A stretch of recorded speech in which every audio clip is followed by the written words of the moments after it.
Aloha and welcome to the secret art of Huna. And today I'm talking about the senses and about disconnection. So I was talking to somebody on the phone today, and we were talking about spiritual evolution and spiritual change and spiritual progress. And I suddenly, for no reason whatsoever, just got this whiff of frankincense. Now, frankincense has a lot of spiritual connection. If you go into churches, for example, and into Indian temples, you'll often smell frankincense. It's got a strong spiritual draw to it, spiritual pull. And it got me thinking about the senses. Now, I hallucinated that frankincense. We were talking about spirituality and it just came in. But then I went out to do a little bit of pruning in my garden. I don't have a very big garden, but it's big enough for some lavender bushes and some herbs and some roses. I do like my roses. So I went out to do some late pruning of the lavender. I should have done it a couple of weeks ago, but I was in Hawaii, hadn't had the chance. And I wanted to get it just back down to size, and it was taking over some other plants, so putting it back. Behind one of the lavender bushes, there is an oregano plant. Now, oregano is an absolute thug. It just grows, and it grows everywhere, and given half a chance, it's in other pots and it's in other places. So I also pruned the oregano.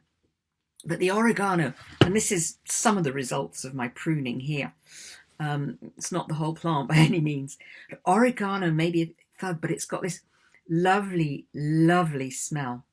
And it got me thinking also about the senses. So I thought, let's talk about the senses and about disconnection and about how developing your senses, your five physical senses, can help develop your unseen senses. Because I know that's something that a lot of people are interested in.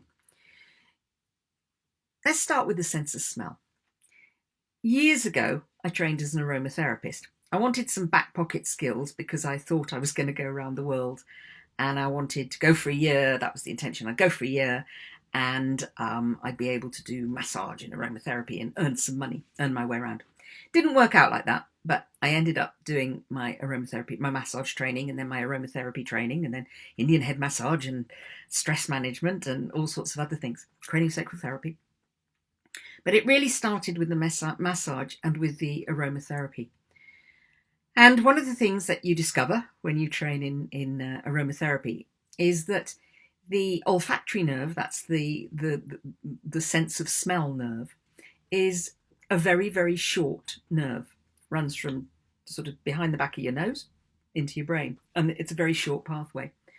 So it moves very quickly. That you smell and your brain records it very quickly. Powerful trigger for memory.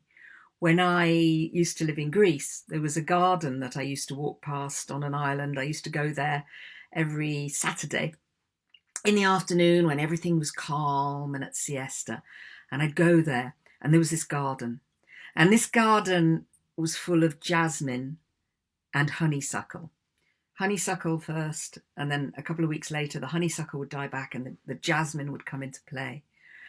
And I would walk past that in the honeysuckle time, and it would take me straight back to England, to my mum's garden, actually, this garden in the house where I now live, to my mum's garden, because that sense of smell was so immediate, and it just triggered the memory from mum's garden of a summer evening, the honeysuckle that she'd taken as a cutting from one of the local railway stations, and she'd managed to make grow.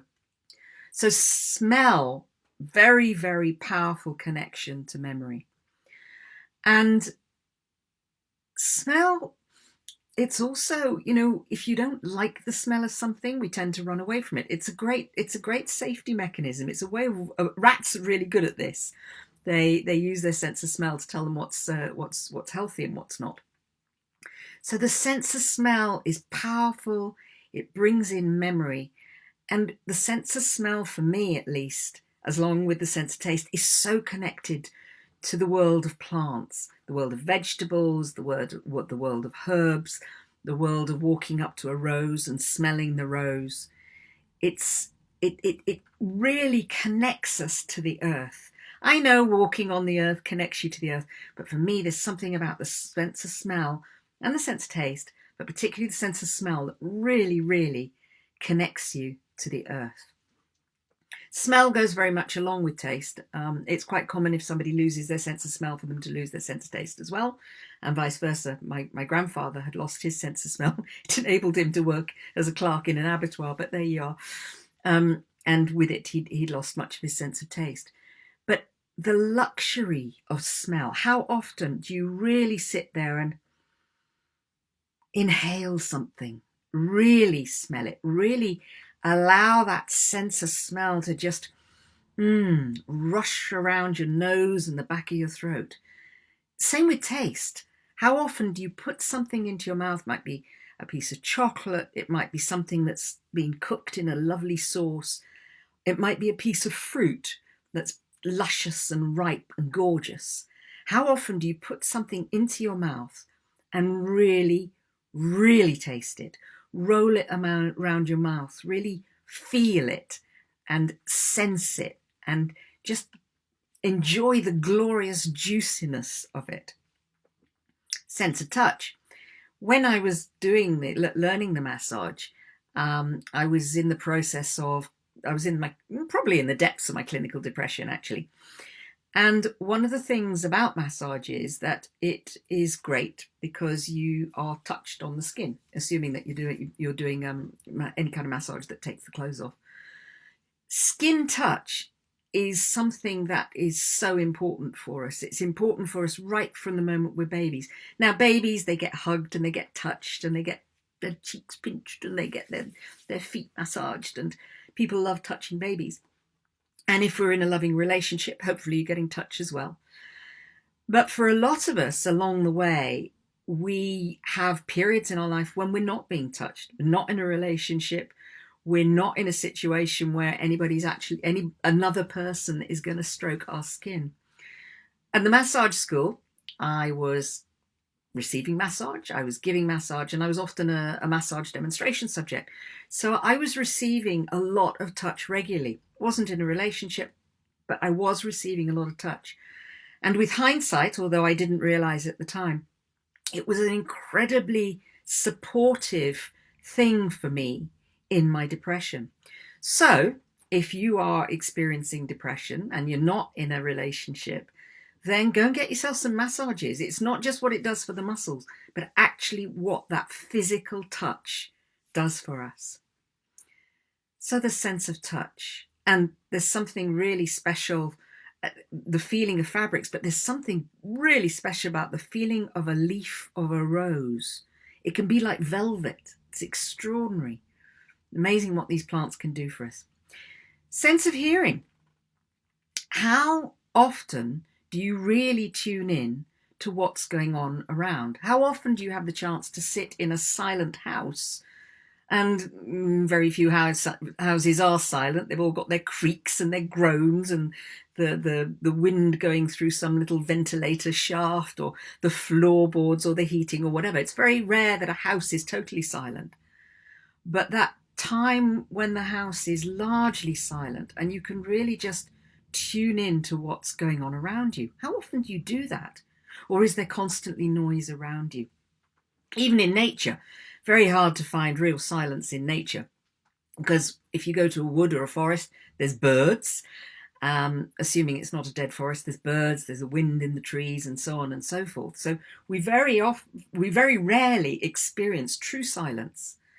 But equally, how often do you tune into what's going on underneath?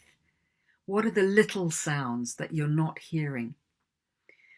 A way of developing our connection with the house, with the forest, with nature. Many of us rely a lot on our visual senses. How often do you allow yourself to go into visual expanded awareness, so that you can really experience what's going on in the periphery? How often do you sit in a room and notice the different shades of green or blue or brown or whatever? How often do you do that? Because we tend not to. The world is so fast and furious that we don't take the time to really enjoy the experience that our senses can bring us. When we do start to really tune into our senses, it can really help as well with that sense of disconnection. I have clients who come to me because they feel disconnected. And one of the things that I have them do is to connect with their senses into the world around them, consciously using all 5 senses, or actually each sense one by one, but consciously tuning in to the world around. Because we are connected to the earth. We are connected to the environment around us, but so often we lose that connection. And it's not just about, am I connected with, I feel disconnected because my partner left me, or I feel lonely, or I don't know, life doesn't seem to work anymore. Start with the basics, start with the easy stuff. Start by reconnecting with your senses to what's going on around you, particularly nature, but not exclusively nature. So we can use our senses as a way of dealing with disconnection. And there's another level as well. So when we really tune into our senses, it activates, when I work for One of Many, we talk about the lover archetype. Now, the lover archetype isn't just about sex. The lover archetype is about enjoying life. It's about enjoying the juiciness of life, the essence of life, really tuning into the essence of life.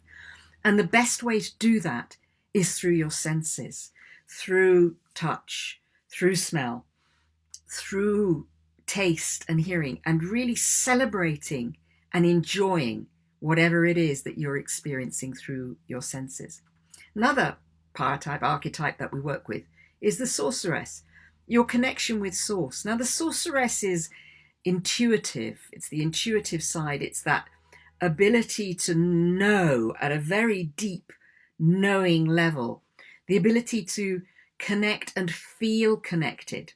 Sorceress is where you start to develop your psychic abilities, telepathic abilities, your abilities to see beyond the seen, see the unseen, hear the unheard. When you actively use your senses, when you actively start to tune into the subtler aspects of your senses, then you start to activate your ability to see the unseen, hear the unheard, smell, have those odd smell phenomenons, like me sitting here talking about spirituality and suddenly smelling frankincense. So working with your senses is important for a lot of reasons. Meantime, I've been playing with my little bit of oregano and I've rolled it into a ball. So my hands absolutely reek of oregano, and I'm going to dry all this lot, and I'll have a great stash of oregano for cooking over the winter. Hope this has been interesting, maybe fun, maybe instructive, and I'll talk to you very soon. If you want to get in touch, do. All these videos, you can either catch them as you may be on the Facebook page, Secret Art of Huna. I also have a YouTube channel, Secret Art of Huna, and the videos do get posted on there. So if Facebook's not your thing, you can subscribe to the channel and get them on the channel. And if you want to chat at any time about anything, then either Facebook or secretartofhuna.com/diary, book a call and let's have a conversation. Take care now.